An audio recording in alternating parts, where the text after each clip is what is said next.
So I'm also very happy to be here. I'm sorry, my Italian is like non-existent, so I have to speak in English. I hope that's okay. You can ask questions in Italian and then I will not understand them. So maybe it's better in English. So yeah, I'm going to talk about Bury My Love and also another project that I made in the wake of Bury My Love, a commissioned project for a museum in France. And actually I'm going to talk about the second project first, because like logics, there's a reason behind that, trust me.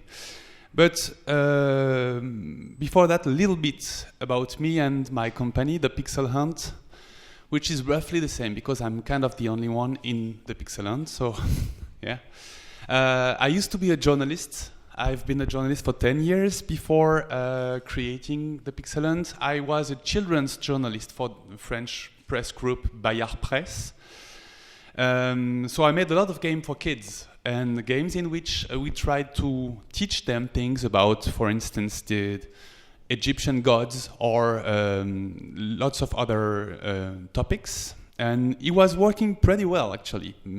Children understood a lot about the things we talked about, and I thought to myself, okay, if that works for children, I don't see why we couldn't try to make the same thing for adults. So I quit Bayard in 2013, and I created the Pixel Hunt with one idea in mind, which was I want to make what I call reality-inspired games. So it's always games that are more or less related to reality, and the hope I have is that people who play my game, it will stick with them when they come back to the real world, and it will make them think about the world around them and maybe change their mind, but that's not my main motive. I'm not an activist. I don't want people to be brainwashed by my games. I just want to give them things to think about, basically. So those reality-inspired games at first were commissioned games. So I worked a lot for instance, audiovisual production companies. They would make documentary films, and they would need some interactive programs to go with the films. So when they broadcast the film on TV, they have a website for people to find the project online. And sometimes they would say, oh, let's make a game. And they would come to me, and I would think about the topic with them and try to come up with a game idea, which is what we did with the game we made for the museum in France that I'm going to talk about. But after we made some of those commissioned games and we were able to save some money, we decided to work on our first independent game, which is called Bury My Love. I'm going to talk about this game a lot today. And we are currently working on a second independent game, which is completely different, but also kind of inspired by reality, and we can talk about it later if you're interested. It's really completely different. So first project is called Mu, and it's a project we made for the Muceum. The Muceum is a museum in France, in the city of Marseille, more specifically. And it's kind of a strange, unusual museum. So we came up with kind of a strange, unusual project for them in the form of an interactive story / treasure hunt / tourism guide / lots of things, and it's fairly experimental, not that experimental, of course, compared to what we just talked about in the previous talk, but it's got its share of strange things. We have like small pyramids, plastic pyramids that you can stick on your phone to have like holographic views of the items you find and stuff like that. But first, a little bit about the Muceum, because the Muceum is a fairly strange museum. The full name is the Museum of European and Mediterranean Civilization. It's located in Marseille, as I already told you. What is really interesting about the Muceum is that it's got an interdisciplinary approach to society.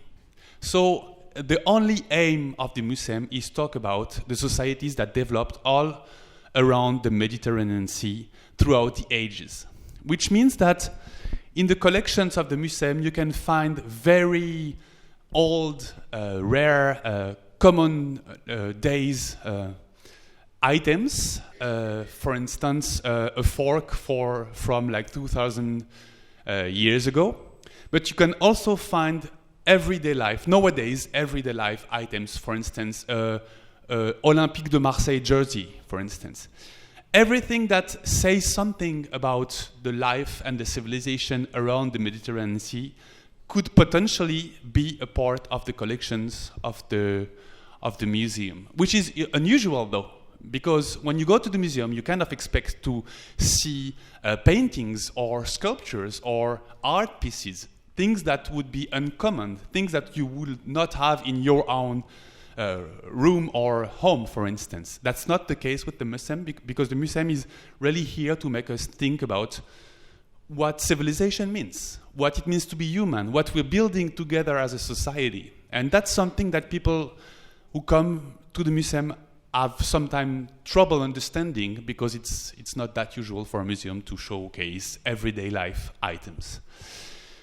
Another problem, I put this word in air quotes because I don't think it's a real problem, but then, is that the audience of the museum is not that young. Lots of people who come there are over like 60, and that's something they wanted to work on, and they thought that going digital and trying to have something digital to lure younger generation into the museum with was a good idea. I kind of have my share of criticism with this approach, but I think it's always great for museums to want to expand on the people that are actually interested in coming to the museums.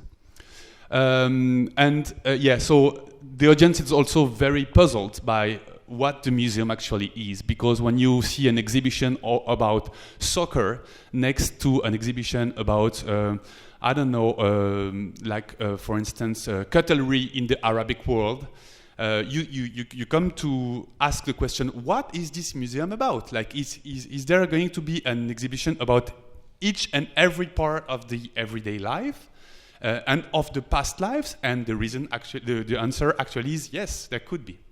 So people just they come because the place is very famous, the building is very nice. There's a super nice rooftop bar, and very nice park, and they look around and then they think about maybe getting to see an exhibition, but fairly easily they won't go to see an actual exhibition, and they just leave and they say, oh, I went to the museum, it was not very interesting. So that's something that the museum tries to change, and I think they are doing a very good job out of it.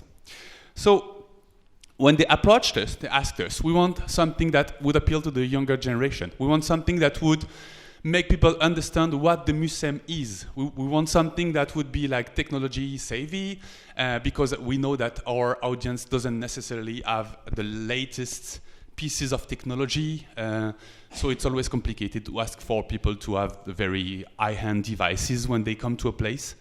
So what could you come up with an idea that would fit with all these criteria? So what we did is first an interactive fiction in a sci-fi universe. So that's kind of the pitch, right? You are in the future, you've been contacted by people who want to give you a mission, and this mission is, we found, like deep under the sea, we found a big concrete building, and we have no idea what it is. So you are going to be, as a diver, you are going to go deep down under the sea and explore this floated thing, and you are going to try to understand what it is. And how do you understand what it is? When it's a treasure hunt. So you have to walk around the museum and find items. And you'll find several items. There's 16 of them. And when you find them, it's time for speculation, because you don't know what you found. Actually, you as your present day yourself know what you found, because it's your civilization, your culture. But you as your future self, role-playing someone from like the future, you don't know what you found, so you come up with different speculations. And the people who sent you there and who try to guide you, they also come up with very different speculations about what you just found. For instance, at one point you can find a boat model, a small boat model, And people, they vaguely know what a boat was, but they're not sure exactly sure how it worked anymore. So they just like come up with speculations, like did they sing on the boat to have it like sail thanks to the power of singing and stuff like that? And they come up with very odd speculations about what a rowboat used to be. Because they lack context, basically. So they just come up with ideas over ideas over ideas, and you can come up with strange and poetic ideas too, and you can participate in that. And doing that, you do what actual like archaeologists do now when they find an item and they don't really know what it is, and they have to speculate, and they try to make educated guesses. But sometimes, like long after we found an item, we realize and understand that we were wrong in our first speculations because we didn't like take the whole picture, and we misread the civilization the item came from. So that's basically the experience that you can get while playing Mu. And getting this experience, you get what the Muceum actually is about. Because at the end of the game, you understand that the place you just found under the sea was a museum back in the days where the big catastrophe that made the oceans rise did not happen. So it was a museum. So all the items you found were like snippets of a past civilization. And you realize that everything was kept there for people to just keep track of how they evolved as a civilization. And all this knowledge has been lost because of the catastrophe that made the oceans rise, and basically the museum be floated under like 20 meters of sea. But now you rediscover that, and you understand more and more about this past civilization, which is our present civilization nowadays. So we wanted to make people think about what it means to keep track of civilizations, and we also obviously wanted them to think about like current days hazards that kind of like are a threat to our civilization, which is, for instance, global change and the risk of us being flooded by the oceans. And of course, it's also an interactive guide to places in the museum, because you have to. How it works? First, you get briefed by the team of scientists, and they say, "Okay, thank you for applying. Thank you for taking the risk to dive into this flooded museum. Now you are going to explore." We sent drones, and they left beacons all over the place. In every place, we saw things that might look interesting. So you have to find those beacons and scan them, and you will send us a 3D model of the items you found, so that we can analyze them together.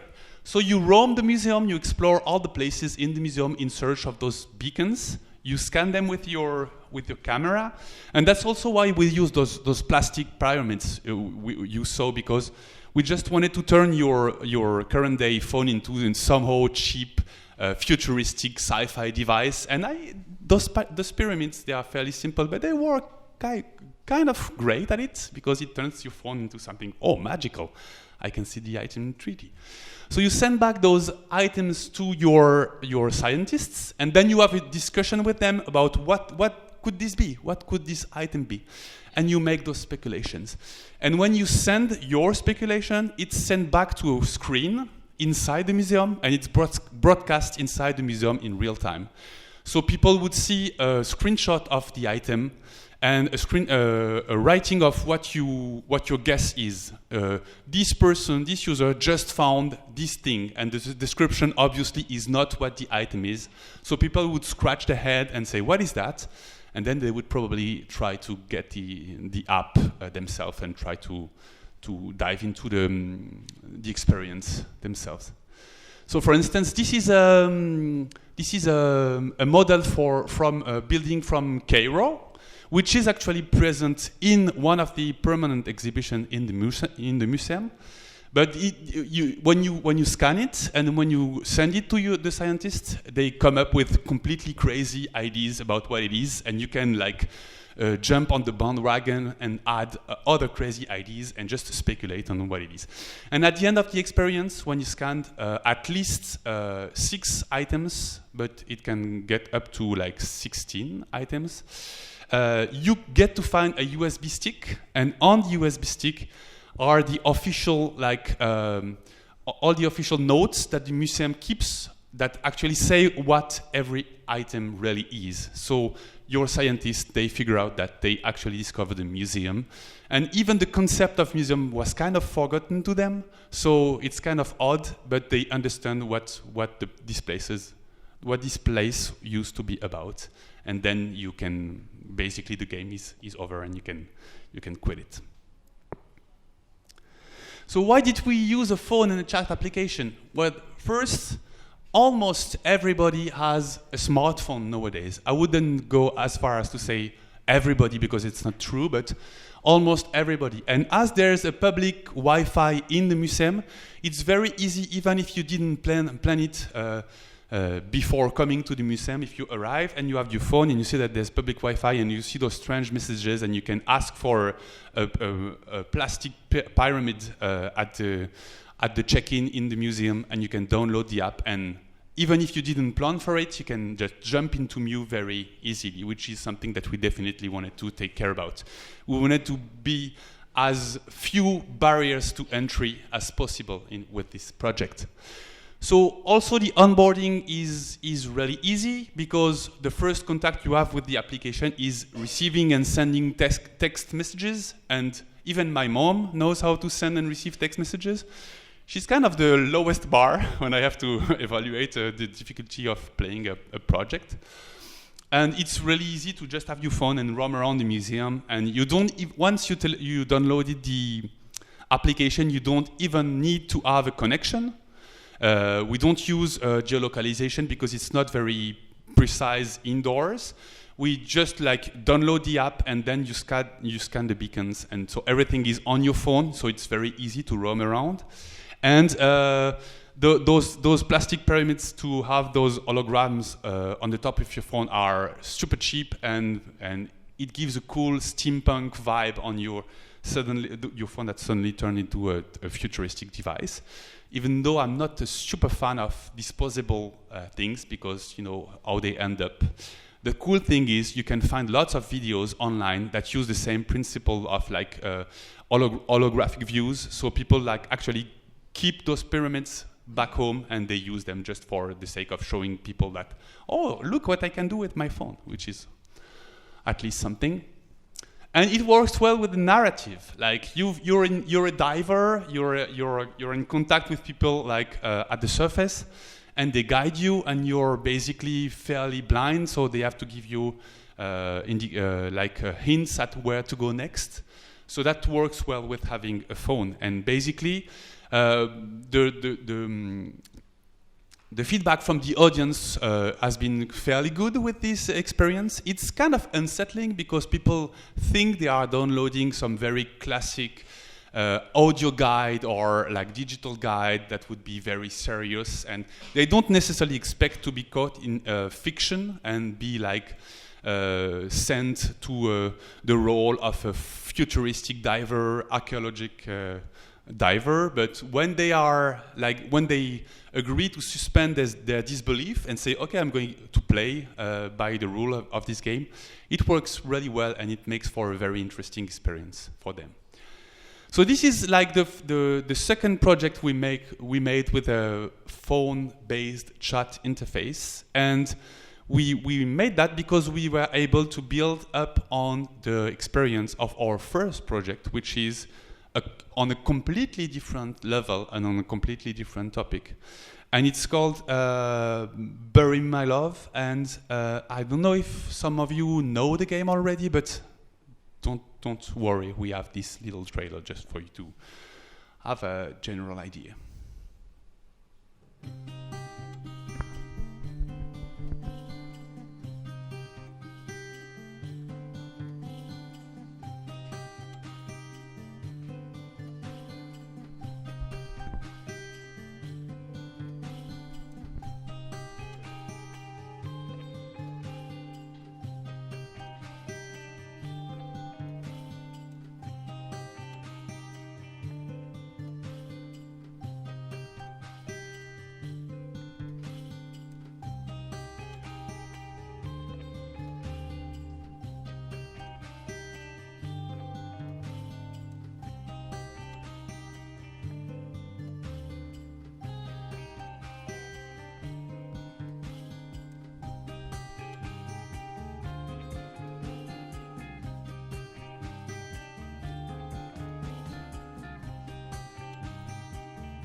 So, Bury My Love was out 2 years ago now.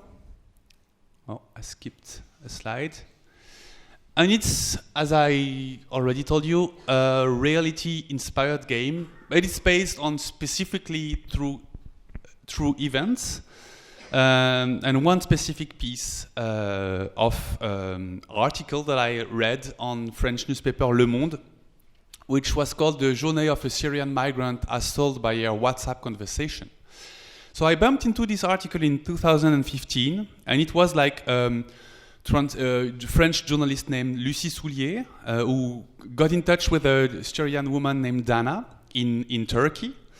And so they had a chat together, and they got to know each other. And then Dana took a smuggler's boat to try to reach Greece. And then she finally made it, and she reached Germany. And she got in touch with Lucie, and Lucie told her, "Oh, I noticed that you were always using your phone to keep in touch with your family. I think it's really interesting. I think it's something that lots of people don't realize, that you, like, when I said earlier that nowadays everybody has a smartphone, it's true for migrants too. Like, most of the migrants have a smartphone, and it's not luxury for them. It's just the best and more often than not the only way for them to keep in touch with their friends and family." So Dana accepted to send Lucie 400 screenshots of her WhatsApp conversation with her family, and Lucie translated them in French, and she made this piece that was called The Journey of a Syrian Migrant. And I read the piece, and I thought to myself, this is really super strong, because one message, Dana and her friends were discussing very mundane things, for instance, like the soccer results of the Arsenal team, for instance, or they were just cracking jokes and sending emoji, exactly the same way I use WhatsApp with my friends and family every day. And 3 messages later, they were discussing matters of life and death. And this was a strong punch in the gut for me. This was a really sobering presentation of what nowadays migrants actually are, because I realized at the time that I was surprised that they were basically just having the same discussions over WhatsApp that I have with my friends. And I asked to myself, why am I surprised? It should be normal. Like, they are young people. She was 24 at the time. It's not that it shouldn't come as a surprise. And I just realized that because I have this vision of, like, that I saw on the media, that the migrants were so different from me, that I came to, even like without realizing it, I came to essentialize them as different people, which was not the case. And I thought to myself, if I can have had this slightly distorted perception of reality, or even slightly racist perception of reality, so lots of other people can have too. So maybe it would be interesting to make a game for people to realize that those differences that you think exist, they may not be as big as you think, or may not exist at all. So I got in touch with Lucie Soulier, and I told her I wanted to adapt her article into a video game, and she almost hung up on me. She said, "This guy is crazy. He wants to make a video game about this topic. It's too sensitive to make a video game about." So we stayed on the phone for a long time. I made her play some games, and I tried to explain what I wanted to make as long as I could. And finally, she said, "Look, what I'm going to do is I'm going to put you in contact with Dana, and Dana is going to decide, because, like, that's her story basically." And I got in contact with Dana, and it took her like maybe 15 seconds to say, "Okay, sure." Like, for her, it was completely obvious. She told me, "We've been through so much, it's been so complicated that everything I can do for people to realize what we've been through, I will. So I will help you make your game, as I helped Lucie make her article, and I'm really willing to do that." So Dana so we got in touch with Dana through WhatsApp, which is kind of like meta. And we discussed with her a lot, and we asked her for a lot of questions for everything we wrote. She reread all the script of the game, 110,000 words long, so it's a pretty big amount of text. And also she became a friend. These messages when she sends us the German test that she had to take to get these to get her situation to become official as a refugee in Germany. And really we tried to to mimic as close to reality as we could the experience that migrants have when they use messaging apps. And obviously Dana's help and input has been super precious for us to be able to do that. But we didn't talk with Dana only. We talked with a lot of people, and we read lots of interviews, and we watched lots of documentaries. And what we learned is that when you take such a perilous journey, things always go sideways. No matter how you prepare, you will always have to face situations that you did not anticipate. So you perpetually have to adapt, which is close to what is asked of you in video games. Like, you perpetually have to adapt and understand what's happening and what the best response to what's happening could be. Second point is being connected with your loved ones is nice because you can actually give them news and get news. But it's also super hard because when smartphones didn't exist, when someone was leaving and trying to reach another country, you knew that you would not have any news from them for maybe 3, 4, 5 months, and you just have to live with it. Nowadays, if you don't hear from the person you love for 2 hours and you don't know what happens, then you immediately start to worry because you know that they should be able to contact you, which is a completely different situation and something that is really difficult to deal with. And for people who stay, it's even more difficult because they're feeling completely helpless. They know that they can send messages, they can try to be supportive, but basically they are not the ones on the ground. So they don't have any control over the situation. And that, contrary to what I said on the first point, is completely counterintuitive when we talk about video games, because video games players are used to being in control. Like, video games is about getting better at being in control, like getting a higher and higher score, or being like the best like shooter in 3D shooting games that the market is overflowing with. But you can't get better at playing Bury Me Alive because the game is basically systematically unfair, and it's designed to make you feel this helplessness. And that's a reason why we had a lot of trouble with some players that were very angry at us, but that's really why we wanted to make the game. I'm going to elaborate on that a little bit later. So how did you try to translate the actual experience of being a migrant with a smartphone and wanting to keep in touch with your family in a game? Well, we tried to adapt the situation for it to really fit what we could do.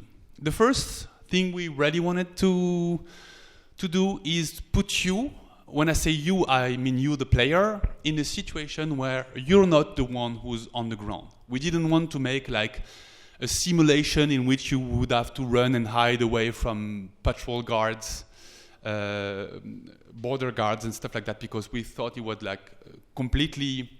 be completely tasteless and not very interesting.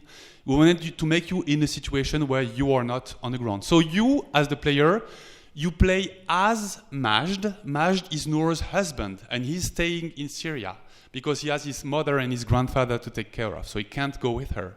So you're the one who's staying, you're not the one who's leaving, and you're going to be only able to assist your love, but you're not going to be able to do much more than that.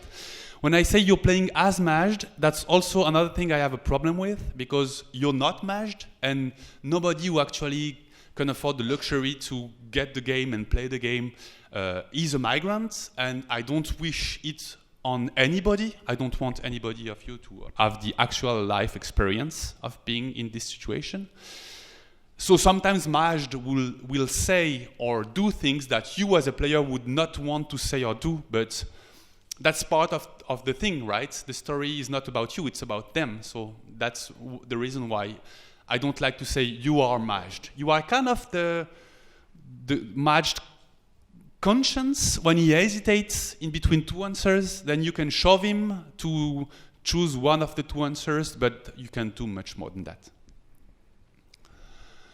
One thing for us to be able to have this feeling of verisimilitude is we wanted Noor to feel as alive as possible. We wanted you to have the feeling that you were actually talking to a real person. Of course, you're not, because it's a video game, but the suspension of disbelief is really important in this situation. So how did we manage to do that? First, Noor is consistent. We had a lot of work on the character design, which was fairly facilitated by the fact that we had Dana, and Dana was our main reference, even though it's not a biographical game. Noor is not Dana. Noor is a fictional character, and we really insist on the fact that Bury My Love is a fiction. It's not a biography. But when we discovered Dana's personality, we really were really impressed by how brave she was. And so we decided to have a character that would be as brave as Dana is, and that would be consistent.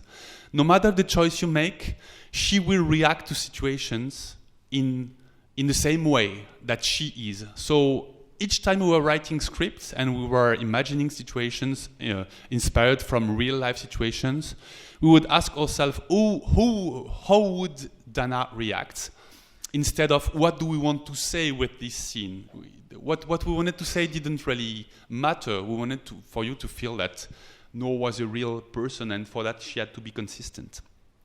Also, she may lie to Majd, because that's one of the things we learned discussing with Dana, is that sometimes you don't feel like burdening your close relatives with the things that happen to you, because you know that they are not here with you, they can't do anything to prevent you from being in danger, so you will not tell them the whole picture because you don't want them to worry and not do anything about it. So sometimes in the game, Noor will send messages to you, and if you're very, very reading very carefully, you might notice discrepancies. Like she told you that she slept in a hotel room, and then maybe a little while later you realize that actually she slept outside because she couldn't find a hotel room, but she didn't want to tell you. So sometimes she will lie to Majd exactly the way that Dana lied to her family from time to time in order to preserve them, basically, just because they couldn't do anything about her situation. And also there's moments that we would put in the game to simulate the hesitation. So it probably has happened to you. You're chatting with someone online and you see this icon, like the person is typing and then stopping and then they are typing again, and you say, come on, speed it out. What do you want to tell me? So in the game script, so on the left side of the screen you have a snippet of the game script. So we have this fake command which just would make the animation of Noor's typing show for a time in milliseconds. So for instance here is 1 second.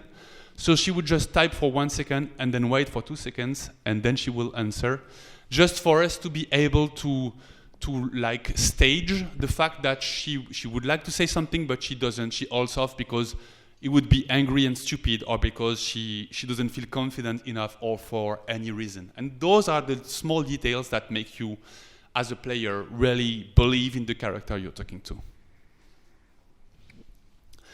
to. Second point is, Majd's advices, they sometimes suck, because you're not on the ground. So you have a partial view of the situation. But sometimes you feel compelled to give advice anyways, because you want to be helpful, you want to be useful, and you want you want Noor to be safe. But sometimes you will give advice that will be, in the best case, stupid, or in the worst case, actually backfiring, and that could put Noor in danger. And it's something we also wanted to think about and reflect on in the game, is that when you love someone so much, you feel so compelled to help them that the fact that you actually can't is something that you can't deal with. And so sometimes you should shut up, but you just can't help saying something, and even if it may have very bad consequences. But the most important part in the fact that we wanted people to feel Noor is real is that she has a life that doesn't revolve around you. So Bury Me My Love is one of the few games out there in which the gameplay consists of 99% of doing nothing but wait. Because the game is in real time, or pseudo real time. So if Noor sends you a message and tells you, I have to find some place to sleep, I'll be back when I found one, then she's written as away, as I will like explain later, and you can't do anything. The only thing you can do is like take your phone, put it in your pocket, and wait for a new notification. So most of the time, Majd is in dark, and Majd and you can only imagine what is happening to Noor and what she's going through. And of course, if the wait lasts longer than it should, that's when you get worried, and of course that's when Majd gets worried too. Just for the record, we did not actually put any other elements of time pressure than the fact that you have to wait for Noor to answer you. For instance, if she sends you a message and you're not like answering right away, nothing happens. It's not your responsibility as a player to be there. It's Majd's responsibility, and we took the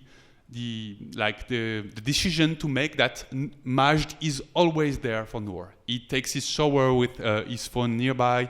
He's always get his phone charged as he can, and so it's not your responsibility to answer as quick as you can, because he will answer as quick as he can. So it's not on your shoulders; it's on his shoulders. But of course, they will wait for you to continue the story just because, like, for the sake of clarity. But there's no like pressure elements on you, because we felt it would just like be unfair of us as game designers to put that on your shoulders.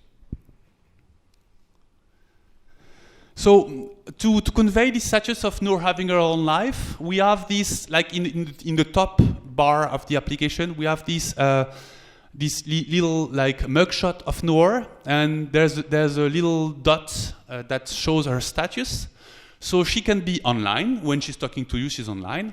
She also can be busy, which means that she's there, but she just can't talk at the moment. So you know that she's not in a particularly complicated situation, because she's connected, she's got network, but she's not just not talking.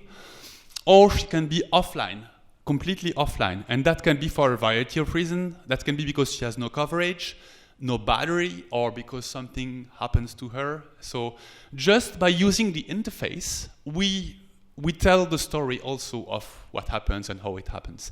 And we do that by, once again, putting commands in the game script. For instance, if we put a wait time and say busy, then you will have to wait for 30 minutes while she's busy.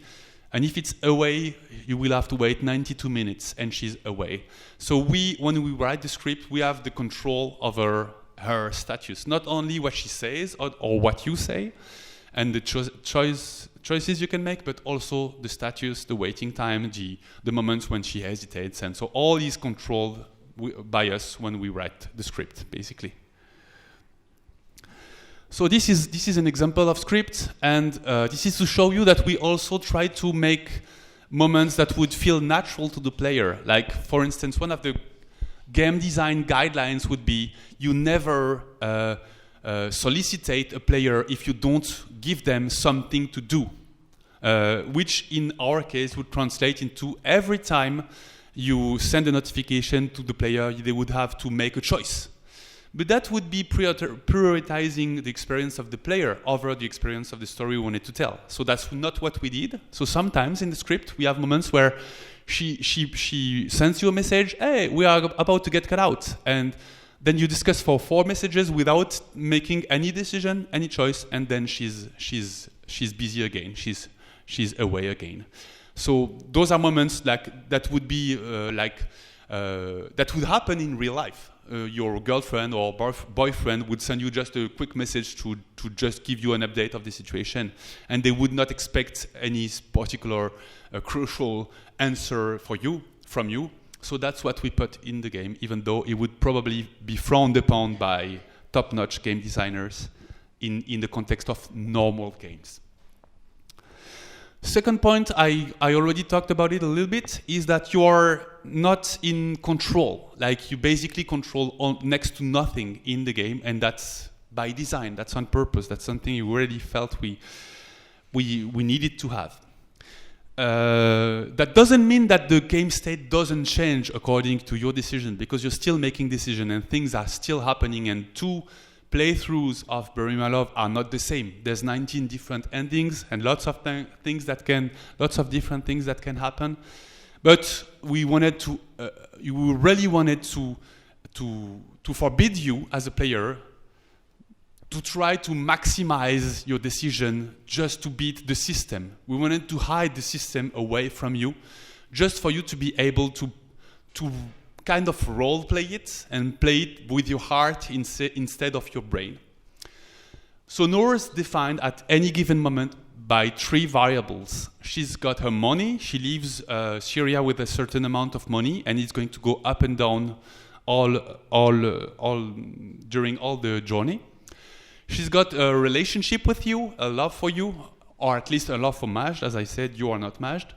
And she's got a morale. Is her morale up? Is she like in a fighting spirit, or is she feeling a little bit down? And you have 3 different kind of choices in the game. Some are direct decision, and they are fairly rare. For instance, you will say something, and she will do what you say, and this will have the consequences that you can expect. Like she's basically a puppet in your hands. And it's very rare, because we didn't want you to feel like she was a puppet in your head. She's a strong character, she's independent, and she's the one on the ground, so she's the one who knows better. So those direct decisions are very rare in the game. Most of the time you have blind decisions. You give advices, you make speculations, you try to find out what the best case scenario would be, but you have no control on what the consequences of your decision will actually be. So it's just hidden from you. You will of course realize that later on in the game, but at the moment you make the decision, you don't really have any way to figure out how it's going to end up. But the most frequent decisions have a cumulative influence on Noor's attributes. For instance, in this part of the script, she makes a joke, and you can answer with an emoji. And so there's 2 emojis that are fairly positive and 1 that is negative. And depending on if you choose a positive or a negative emoji, her love for you will go up or down, but not by much, by a little bit. But what is interesting is decision after decision after decision, you will have an influence on her status. And at some points in the story, we will have status check. For instance, if she's going to run for it and try to jump on a ferry in Greece, for instance, in Patras.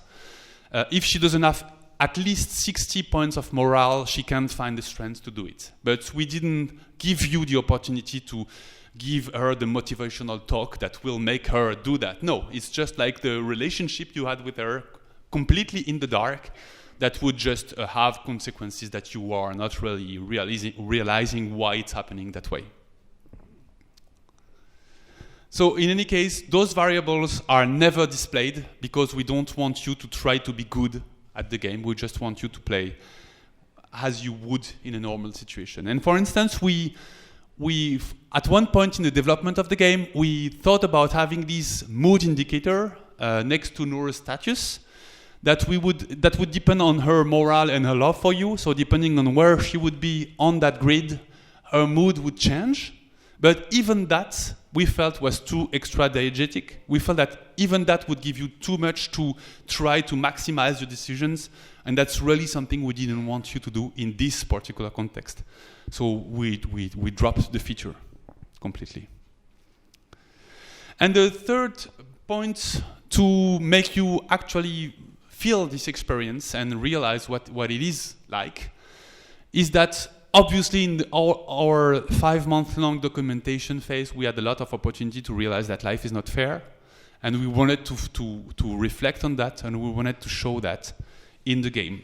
So here's a little graph of the endings of the game. There's 19 different games, different outcomes, and you would say that some are good, some are bad or very bad, which means Noor dies. And the majority is somewhere in between, because the game ends as soon as Noor decides to stop being a migrant, which is to settle somewhere. And in most cases, she actually settles somewhere but doesn't know what is going to happen with her, because she's like caught in red tape, and she's under the Dublin protocol, so she maybe will have to go back, and she just doesn't know that.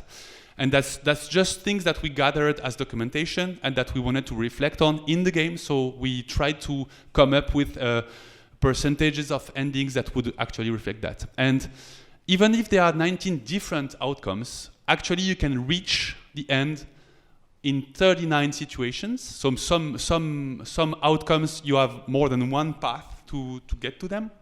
And that's the final graph that we have. And you see that the death is fairly rare, but it happens. And it's a discussion we had in the team. Should Noor be able to die? And we had a long discussion about that, and the conclusion was, because our fear was to, maybe it would be considered like tasteless for us to make her die, but our feeling was that it's the opposite that would have been true. Like completely eluding the possibility of dying in the game would have been disrespectful to the actual situation that the migrants face. So we decided to put it in the game anyway. And just to give you a little example of one situation that can lead up to that kind of nefarious endings, it's the Smuggler Sequence. So Noor arrives in Izmir in Turkey, and she looks for a smuggler. And at some points, she has two possibilities. One is a smuggler that someone vaguely recommended to her, like someone already used the smuggler services. And another is a smuggler she finds in the street. So she asks you what you think, and you can give her an advice, and sometimes she will listen to you, and sometimes she will not listen to you, but basically there's two possibilities. And then, a little bit later, she prepares for the crossing, the Mediterranean crossing, and she asks you what she should buy as preparation. And you can advise her to buy seasickness medicine or a flashlight. And why would you advise her to do either of those? I don't know, because the person in this situation doesn't know either. It's just like, what do your guts tell you? And you just have to speculate on which one would be the more useful. So that makes for 4 different combinations. In the first combination, Noor is completely okay. She arrives. Well, she's a little bit shook because she took the smuggler's boat and it was a complicated situation, but that's okay. In the outcomes number 2 and number 3, Noor makes it, but she's really shook because the situation was really traumatic. Lots of people like falling overboard and stuff like that. So it's a really tough moment in the game. And the last part is, the last of the 4 possibilities is a game over. And in Bury Me My Love, game overs are in the form of audio logs. That's the only moment in the game when you will actually hear Noor's voice, because she left you an audio log. And I must tell you that it's not a very pleasant ending. It's probably the worst ending of the game, so it's kind of a warning. But that's it. I don't know if you're going to get this, but I'm freaking out. If the rescue teams don't come soon, we won't be able to hold on. Whatever. I wanted to tell you. I love you. I love you. I love you. I love you. I love you. Oh, shit. I love you. I love you. I love you. I love you. I love you. I love you. I love you. I love you. So it's a fairly challenging... I don't want to hear it again. It's a fairly challenging ending, and let me tell you that if I was playing a game and if I had to make 2 completely blinded decisions and end up with an end like this, I would really want to punch the game designer in the face. But that's basically the reason why we did it. It's just to make you understand that the situation is unfair in the game as it is unfair in reality, and we really wanted you to have a think about that. And the other thing is, when you're in this situation, it's not the ending that matters because you have no control over it. What matters is the journey, like every decision you have to take, one after the other, facing the always changing situation. So we try to reflect on that in the game. We mapped the main roads that were taken in 2015 by migrants who tried to reach Europe, Syrian migrants specifically. And we actually were not able to have the southern road, the one that goes through Libya, in the game because we didn't have enough money to do so. But we translated it in the map of places that you can actually visit in the game, and then the map on the right is only a fraction of all the decisions you can make in the game and all the different paths you can take in order to reach one of the endings.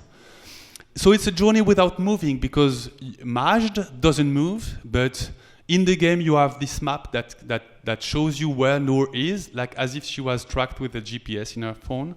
So you can see her progressing, and she also sends you pictures as you do over WhatsApp.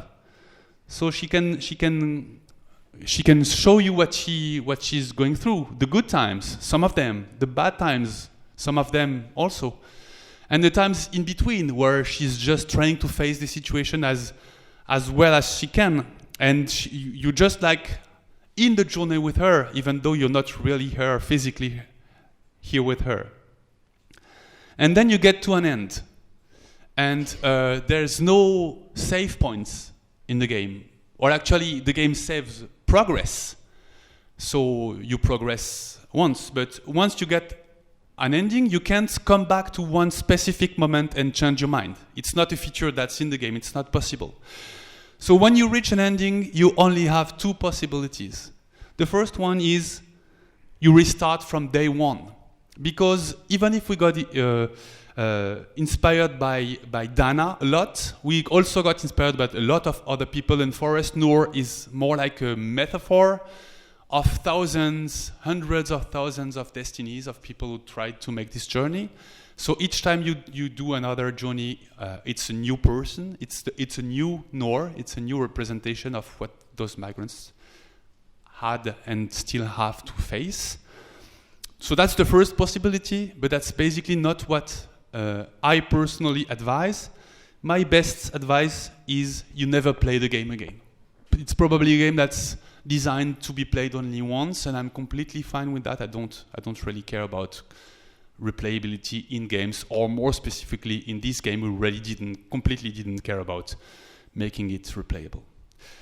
So that's it. That's over for me. I imagine there's maybe questions about our games. So if you have any, you're welcome to ask them, but please in English. Thank you.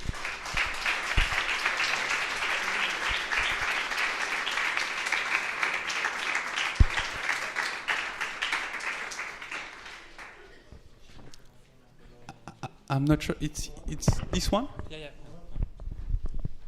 Se c'è qualche domanda, allora in inglese in questo caso, o anche in francese. Oui, ou en français, oui. Hello. Just how long can be the game experience or the journey? So if you play in real time, which you can deactivate the real time feature, but I would not recommend to do that, but you can. If you play in real time, and depending on which ending you reach, it's between 6 and 10 days. Because the time in the game runs 3 times faster than the real time. So at the time, a journey for a migrant in the situation of Noor, because Noor is a specific, like every migrant is special, but Noor is from a fairly wealthy family, which means she leaves Syria with 2,500 euros, which is a lot of money for a lot of Syrian people. So she can afford to take a plane ticket to Turkey, for instance. So it's a shorter trip, and this would normally last between 10 days and a month in reality. So it lasts between 6 days and 10 days, basically, in the game. You're welcome. Hi, Florent.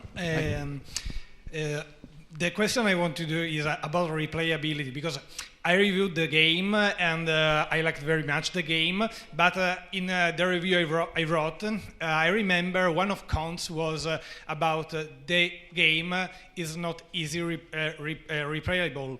And now you said it's a precise design choice. And can you tell me more about this? Because it's curious, because it's a text-based game, and you are very brave to make today, in these days, a text-based adventure game.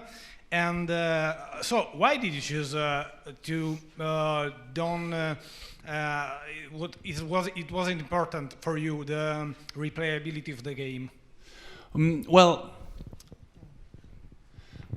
I think one of the ways to answer that is that I would be more interested in you wanting to know more about the situation in real life once you play the game once. And if you really want to know more, then get more information on what's really happening.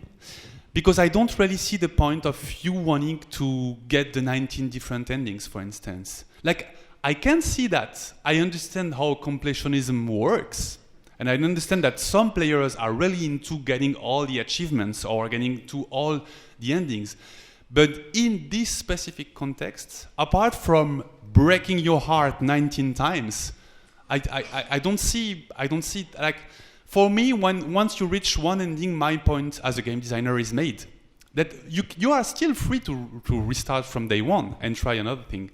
But I don't, and that's a choice, I don't want you to consider Noor as merely some lines of codes, and that you would to break through in order to be able to get an ending that you would decide would be satisfying. Because then there's no good or bad endings. Even if you end up with an ending that's as terrible as the one as I made you listen to, or as good as the one when she's like granted asylum in Sweden and like welcomed by the Swedish Prime Minister, which can also happen in the game. It's not. There's no bad and good endings. It's just like life stories and life trajectories, and that's kind of what I want people to understand. And I know that lots of people didn't, and lots of people were fairly vocal about it. But you can't please everyone, I guess. I don't know. But in the game, I think an interesting part is the information you put in the game about, I don't know, the cities. Because I played the game 3 times, and in the second time, Noor was in, I don't know, Novi Sad, for instance. In the first time, there wasn't Novi Sad. In Novi Sad, I read all the information you wrote about geographical information, historical information. Don't you think is a problem if the user can miss this information in the game? Yes. Probably the variables, to show the variables can help. Is just a design idea, but I'm not a designer. Is a feedback as a user. No, I think you're right. There are lots of things that you can miss. And as 95% of what actually happens to Noor in the game is directly inspired by real events from real people, I think that all the events that can happen actually have value.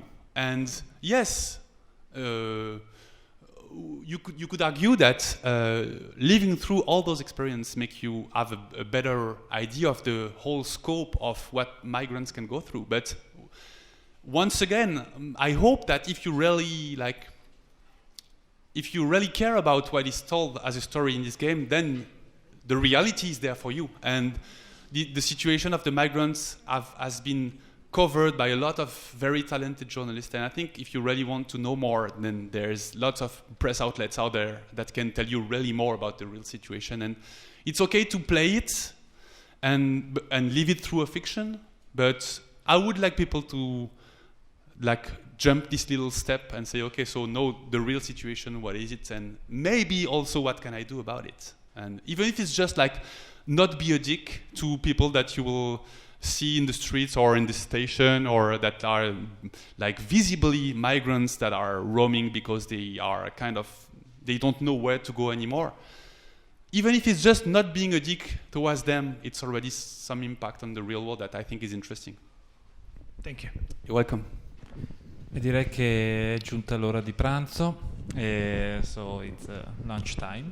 Okay. Thank you for Bon appétit. Merci.